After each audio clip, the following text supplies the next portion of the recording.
धाराशिव जिल्ह्यातील उमरगा परिसरात डेंग्यूने थैमान घातले आहे। त्या अनुषंगाने डेंग्यूची लक्षणे, उपचार आणि घ्यावयाची काळजी आपण जाणून घेऊया। डेंग्यू हा विषाणूजन्य ताप आहे जो संक्रमित डासांच्या चावण्यामुळे पसरतो।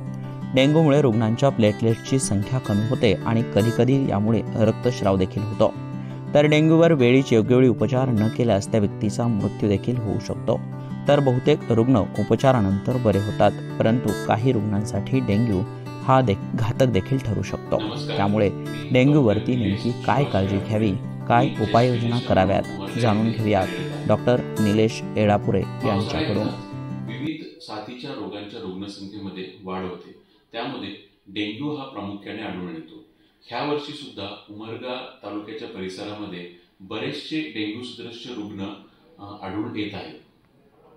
तर आता नेमका डेंग्यू म्हणजे काय, डेंग्यूची लक्षणं काय आणि त्यावर काय उपाययोजना करता येईल हे आपण थोडक्यात जाणून घेऊया। डेंग्यू हा रक्त शोषणाऱ्या डासांच्या माध्यमातून होणारा विषाणूजन्य आजार आहे। त्यामध्ये प्रामुख्याने एडिस इजिप्ती नावाची डासांची प्रजाती कारणीभूत ठरते। तर काही ठराविक रक्तांच्या चाचण्यांनी डेंग्यूचे निदान केले जाते।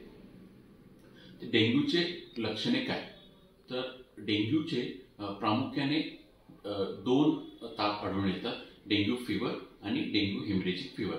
तर पहिल्या स्थितीमध्ये रुग्णांना अचानक थंडी वाजून ताप येते, त्याशिवाय डोकेदुखी, अंगदुखी, हाडास्नायूमध्ये वेदना होतात, मळमळ होणे, पुरळ येणे ही लक्षणे दिसतात। तसेच डेंग्यू हेमरेजिक फिवरमध्ये ह्या लक्षणांशिवाय रुग्णांना रक्तस्राव होण्याची शक्यता असते।